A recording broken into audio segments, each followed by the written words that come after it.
আরো এক football match নয় বরং কুংফু ম্যাচই উপহার দিল আর্জেন্টিনা কলম্বিয়া। মারমার কাট ম্যাচে প্রতিপক্ষের খেলোয়াড়ের ঘাড়ে কিক করে লাল কার্ড দেখলো আর্জেন্টাইন মিডফিল্ডার এনজো ফার্নান্ডেজ।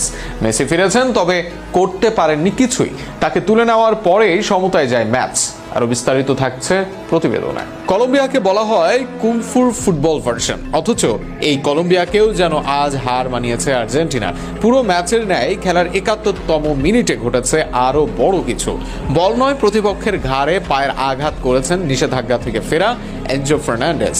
তাতে লাল কার্ড দেখেই মাঠ ছাড়তে হয় তাকে। সান্তিয়াগো দা চিলির মাঠে আগের ম্যাচে জয় নিয়ে দেশে ফিরেছে আর্জেন্টিনা। সেখানে ঘরের মাঠে প্রত্যাশার বারুদ উঁচু ছিল আর্জেন্টিনাকে নিয়ে। এর উপর দলে ফিরেছেন লিওনেল মেসি, এনজো ফার্নান্ডেজ সহ একাধিক খেলোয়াড়। ম্যাচের ৭১ মিনিটে যেন আসে আরো মরার উপর খাড়ার ঘা। আগের ম্যাচ সাসপেনশনের জন্য মিস করেন এনজো ফার্নান্ডেজ। এবার ম্যাচে ফিরে লাল কার্ড দেখতে হলো এই মিডফিল্ডারকে। কলম্বিয়ার খেলোয়াড়কে গলায় লাথি মেরে যেন মেলে এই শাস্তি। ফলে ক্ষীণ হয় আর্জেন্টিনার ম্যাচে ফেরার সম্ভাবনা। তবে দলটা আর্জেন্টিনা বলেই যেন ঘটে সব। এ কারণে নিজেদের বাজে ম্যাচে ১০ জনের দল নিয়েও ঘুরে দাঁড়ায় তারা। ৮১ মিনিটে গোল আদায় করে। থ্রো ইন থেকে বল পান প্যালাসিও। তার বাড়ানো বল থেকে দারুণভাবে কাট ইন করে গোল আদায় শুরুর একাদশে থাকা আলমাদার।